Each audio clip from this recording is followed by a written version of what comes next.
प्यारे विद्यार्थियों, अब आपके सामने बहुत कम समय है। हर एक सेकंड, हर एक मिनट आपके लिए महत्वपूर्ण है।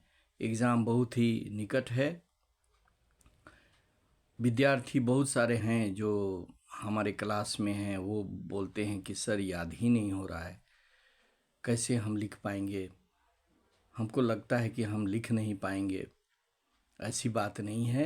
आप अपने काम को सतत रूप से जारी रखें। डरने की आवश्यकता नहीं है।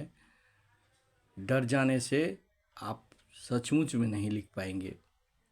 इसलिए सबसे पहला काम करिए कि आप अपने मन से डर को निकाल फेंकिए। आप ये सोचिए कि आप अपना काम ईमानदारी से किया है, इसलिए आप अपने एग्ज़ाम में भी अच्छी तरह से लिख पाएंगे। आपको मैंने कल कहा था कि आपको नई चीज़ों पर एक्सपेरिमेंट करने की ज़रूरत नहीं है।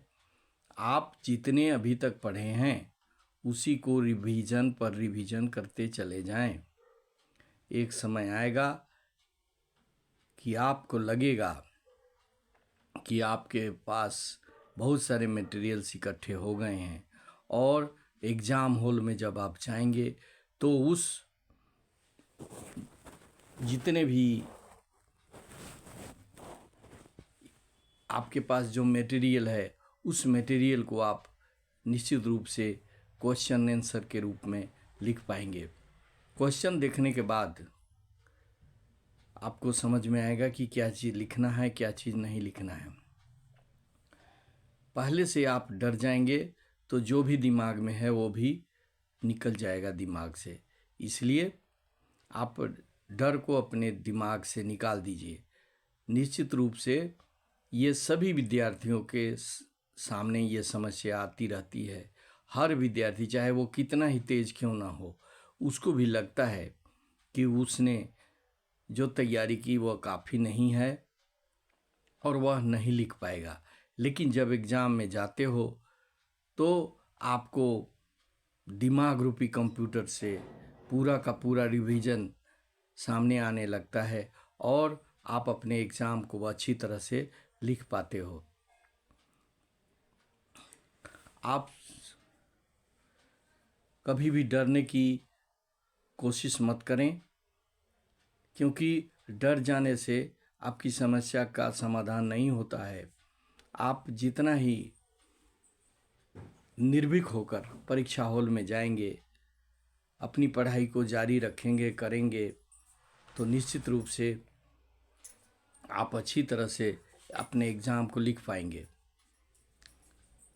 आप कभी ये ना सोचें कि आप कोई सब्जेक्ट को अच्छी तरह से कर नहीं पाए। आप सभी को कर रहे हैं और अभी भी आपके पास 1 महीने का समय है।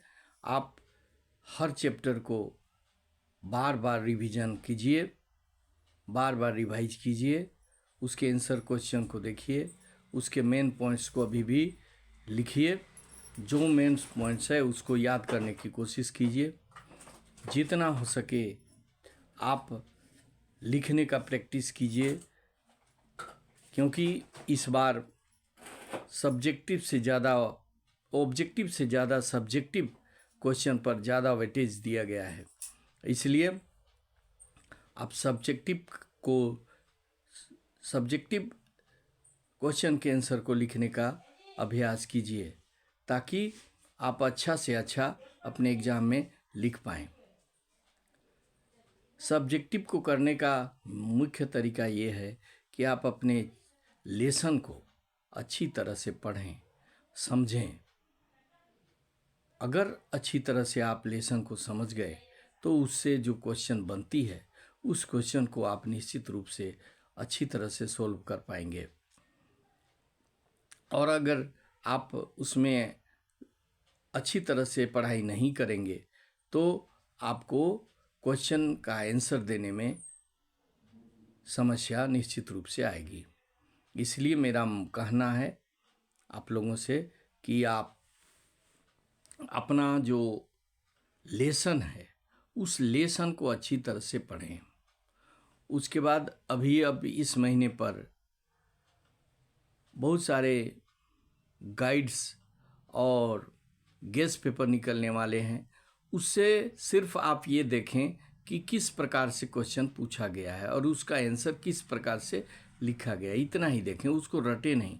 कोई आवश्यक नहीं है कि वो सारे क्वेश्चन आएंगे ही परीक्षा में, इसलिए आप उसको एक झलक देखने के लिए इस्तेमाल कीजिए और उसी के अनुसार अपने पास जो नोट्स हैं, अपने स्कूल के द्वारा दिया गया नोट्स, अपने टीचर के द्वारा दिया गया नोट्स, उसको बार बार पढ़िए और अपने शब्दों में उसको लिखने का प्रयास कीजिए।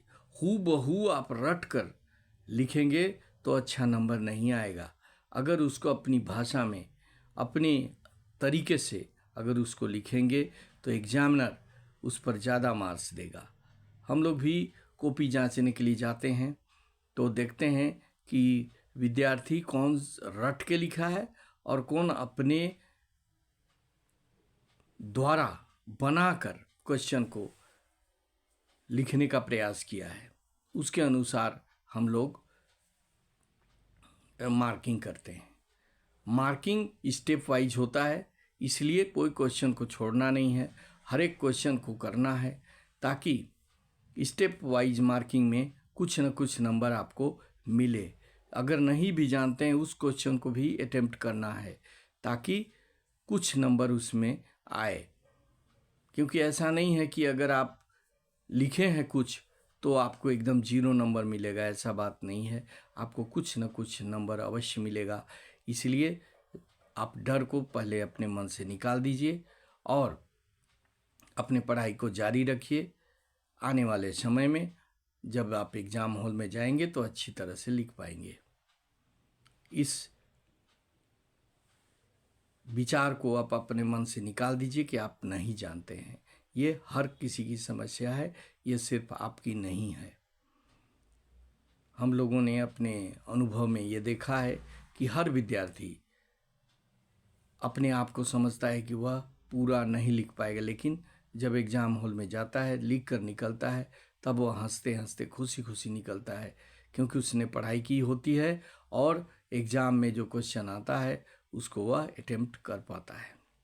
बस आज के लिए इतना ही। अगर मेरा सुझाव, मेरा तजुर्बा आपको अच्छा लगा हो तो आप मेरे चैनल को सब्सक्राइब करें, लाइक करें और शेयर करें, ताकि मैं अपना अनुभव आप लोगों को बताता रहूं। बस आज के लिए इतना ही। जय हिंद, जय भारत।